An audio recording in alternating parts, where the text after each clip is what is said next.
প্রিয় দর্শক মণ্ডলী, ইউরোপের দেশ গ্রিসের নাম শুনলে মনে পড়ে যায় বিশ্বজয়ের এক স্বপ্নদ্রষ্টা বিশ্ববিখ্যাত আলেকজান্ডার দ্য গ্রেটের কথা।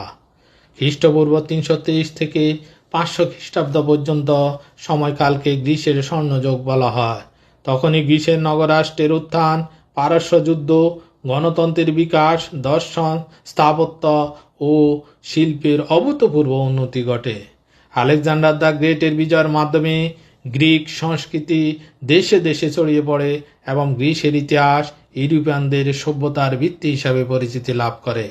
রোমান, বাইজেন্টাইন ও অটোমান শাসনের পর 1830 খ্রিস্টাব্দে গ্রিস স্বাধীনতা লাভ করে।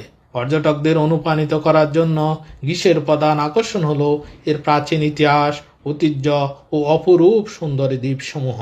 আরও আছে দৃষ্টিনন্দন এথেন্সের অ্যাক্রোপলিস, পার্থেনন, রোমান্টিক সান্তোরিনির মতো পর্যটন কেন্দ্র। আসুন সবাই বিশ্ব ভ্রমণে বেরিয়ে পড়ি, সৃষ্টির অপার সৌন্দর্য উপভোগ করি। ধন্যবাদ, সবাই ভালো থাকুন।